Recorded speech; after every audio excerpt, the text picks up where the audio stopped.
Thank you, Marie-Laurence. So I will present, my presentation today is based on a project that was funded by the Social Sciences and Humanities Research Council of Canada in 2009 and was conducted between 2011 and 2015.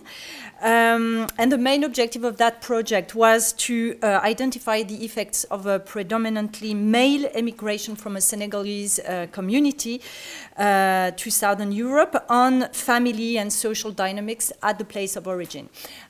My presentation is based, in fact, on a parallel study that was conducted at the same time on migrant women, and I will give you a few more information later. So it's still work in progress, so I will be happy to have your comments and suggestions. So basically, first of all, we had to reconsider more complex processes in studying African women's migration. There are some limitations in studying migration and women, still a fairly sedentary bias rather than, despite all the efforts and attempts made to adopt a more transnational and network perspective. Of course, still a dominant perspective, economic lenses and monetary based on economic lenses and monetary transfers, rather than focusing more on the effects of the social transfers brought by migrants and also being part of a constant flow of information through various media and especially the social media in the contemporary world. So this has led to still a fairly partner-oriented migration where women are still taken as a quite homogeneous group, not disaggregating the group in different categories. And also there is a need of more comparison between countries, but also within the same country, thinking of different, either different ethnic groups or even within the same group, looking at different social class and different markers.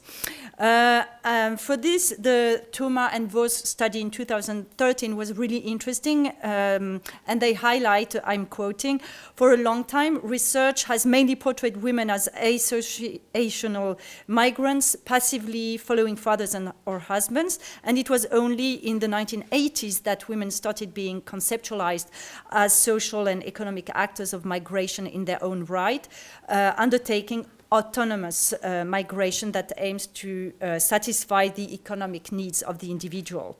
More importantly, the same authors mentioned the Koulibaly-Tandian 2007 study on Senegalese migrant women that shows that family reunification is sometimes a pretext for labor migration, as some women strategically use this channel in order to reach Western labor markets. So there are lots of different channels and ways that drive migrant migration.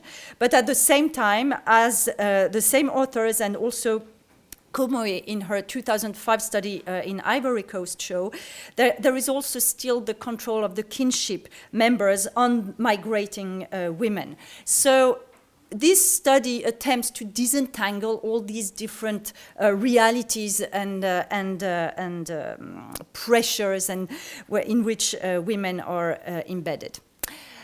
We have to take into account the Senegalese and Wolof context. We worked mainly within this group, knowing that among Senegalese international migrants, the majority leave from Dakar, but 18% from a city which is Louga, and which is the one that interests us because we worked in this region. 46% are going to Europe or the United States, and within this group, almost 50% are women. And most of the Senegalese migrant women in Italy, and I will explain why Italy, are there for mostly professional purposes, whether they are migrating through reunification or not. And regarding the Wolof, there are some nuances that are increasingly brought by different authors to the generalized view that a patriarchal system continues to confine women, Senegalese women, in their roles as wives and mothers, even in the context of migration. that the long-lasting international circular migration between Senegal and South European countries in certain areas, including the one I will describe in a minute, is mostly a male phenomenon, and the lack, in fact, of consideration of the role played by ceremonies and other social events, which are central dimensions of social relationships and family ties and constitute heavy pressure on migrants.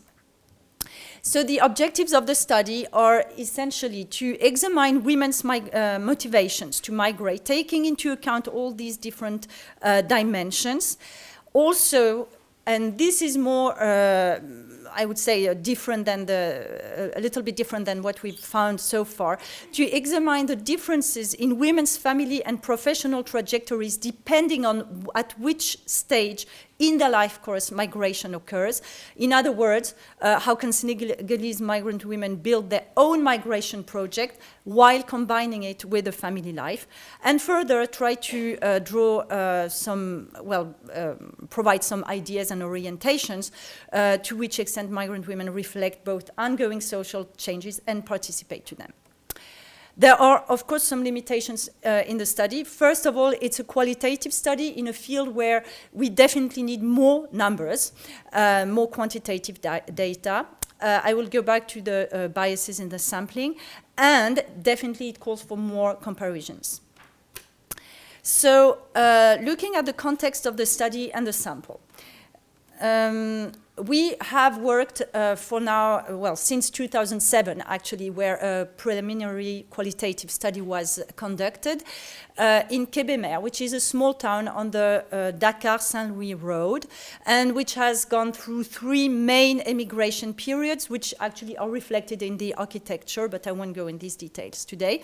From a subsistent emigration in the 1980s to the current luxury emigration, or I should say at least till the end of the 2000s, before the financial crisis in Europe. I will not, well, this is just a view. I just wanted to mention that recently in 2009, Kébémer has increased. You can see that it's a fairly, it seems isolated, but basically it's on this road. So it's a very, there are lots of traffic, and it's really a transit city. It has been increased by 3 new neighborhoods, among which I want to highlight Toby Diop, which is at the very right of the screen, and which is completely, almost exclusively inhabited by migrant families. So it means that within this neighborhood, which is in the middle of nowhere, you have luxury villas and cars, and it's really completely shaped by migration. So in 2007, as I said, an exploratory qualitative study was conducted, based on which we then designed the study, the 2011-2015 study, among men and women, to look at the effects of migration on social and family dynamics in the place of origin. So I'm not going to show the next 2 slides, which are quotes from this qualitative study, but it's just to explain that from this study, we were we realized that there was some issues regarding migrant women, whom we were not looking at that time, because drawing from the experiences of migrant wives who were alternatively seeking resources from their sisters or other members of their own family who were migrating, if completely deprived by their migrant husband, for example. Then we thought that could be a model, who may constitute a model for potential migrant women.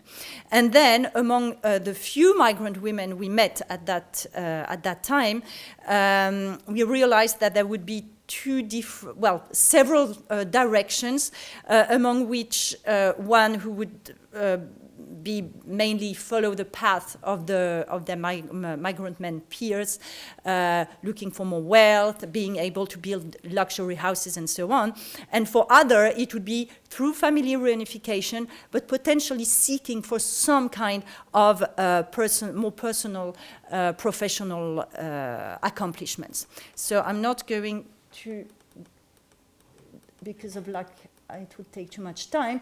So based on this, we designed a new quantitative study, but which was not focusing on migrant women, and it's just in parallel that we conducted a few, 24 in-depth interviews among migrant women whom we identified through either the quantitative study or based on interviews with a snowballing method from key informants or other migrant women we identified through the main quantitative survey. So this has led to a few biases, among which one that we have missed women who potentially were planning to migrate, and also we have predominantly women of a certain age who already had a story, a history of migration and complex family and professional trajectories. So we certainly miss younger women who possibly were not there because we were in Senegal. So basically we had either return or visiting migrant women. But anyway, you can see on this table that again, we have fairly, when I say old women, it's thinking of the general, the average age in Senegal. So women in their late 40s and over. And you can see that most of them were either married or divorced. And something that I will get back to later is their situation regarding family, and especially whether they were childless or with few children. So this I will skip. So I will now show some results from selected case studies of our sample. I will first look at different motivations, what has motivated women to leave, and then what are different parameters in their life stories, in their life course that may have influenced their migration trajectory. So one notion that is really important in the Wolof society is the notion of jom, which is very often too quickly translated as success or being successful. And in fact, which beyond the notion of succeeding in something is also the need for social acknowledgement. In other words, even if you're not successful, let's say in terms of, financially or economically, you may have jom just because you have been courageous enough to, here in that case, migrate, try to find a job, and just struggled. So this has been documented for men, but it's also true for women who have observed after generations of migrants, what they have brought back, but also what they have done for their families. And this is coming back a lot. Another aspect which needs to be further looked at is to what extent it's not used to justify their seek for a more personal, individual, financial and professional independence, and thus breaking with the traditional model of wife and mother. So here, just a quick, I will just summarize it. This woman is just explaining how her mother and then her sister influenced or had, yes, she was admiring them just because they were working hard, they were doing all they could for their families. Her sister had migrated internally to Dakar, and that has influenced her decision to migrate herself internationally, and she's using the term jom several times. Now, if we look at what's these women's situation when they finally find the means, mobilize the resources, and decide to migrate. If we look at their marital status, in our sample, we have 6 women who left on their own, meaning that they were either single or divorced, so not through family reunification with a husband, but of course through a network, which could be with other members of their families and or friends. And in most cases, they got married while migrating, which shows that marriage is, of course, still an important goal in their lives. So these women adopted mostly a discourse on courage, being brave, struggling to adapt and integrate the new society. 2, as I said, we don't have many. 2 were planning to migrate on their own, and they were either single or divorced. And 16 joined their husband. So among them, we had at first a quite normative discourse saying that they were migrating to support their husband in the domestic tasks, and also that they were migrating, well, some of them said they were migrating for health issues. But at a second level, it's very likely that because they said they were not lucky enough to find a job, then we had the feeling that they tried to justify this lack of job, that they were not accomplishing anything. So, of course, they were somehow hiding behind the idea of following and supporting their husband and all that. So here we have actually 2 examples of women who migrated being either single or divorced. Well, in this case, it was a divorced woman who she migrated in the 1990s, and she said that that definitely helped her to migrate, even if she had a daughter which was fostered to her mother. And then this other woman was single and then got married later while migrating, and also, as she will explain, she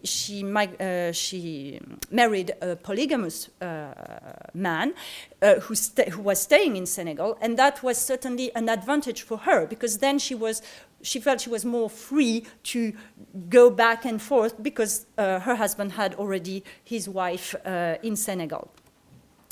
Now, another aspect which I think is fairly poorly discussed and taken into account is women's reproductive status in a society where it's really central to their lives. There are different possibilities. First, women who have children when migrating, they have 2 possibilities: either foster them, which is quite an advantage in the Senegalese society, or bring them with them. And that's what Adama, the person interviewed before, did. She just fostered her children at her sister's.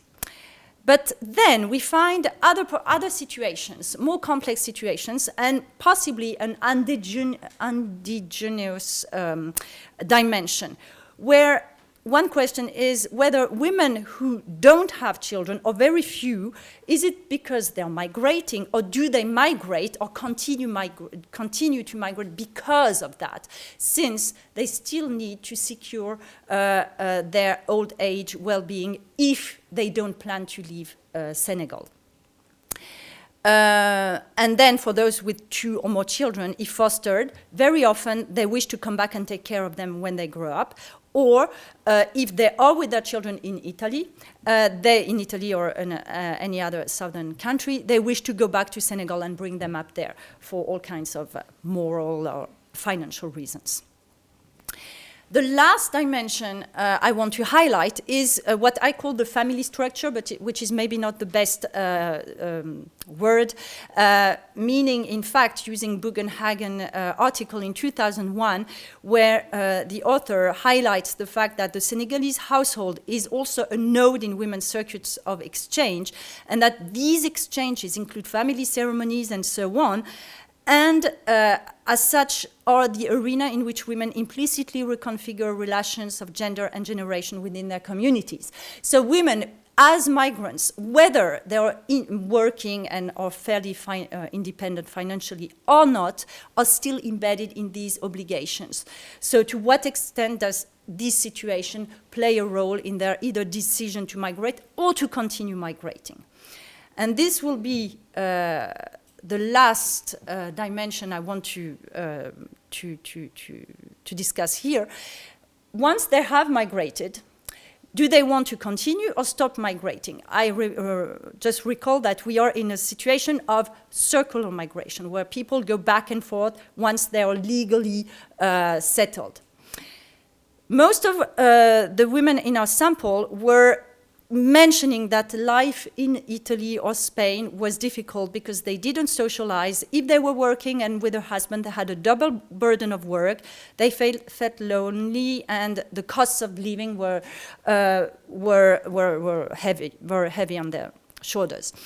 But at the same time, life at home would provide more value of their situations as wives or mothers, and at the same time they would be able to care for their elder parents and children and so on. However, various aspects were keeping them there. First of all, if they were financially autonomous, but also because if they had a husband and were working, then they would share tasks with him because they had to in the context of a Western country, which was satisfying for them. Others mentioned the dimension of controlling their husband or fear that they would have an affair or get married with another woman there.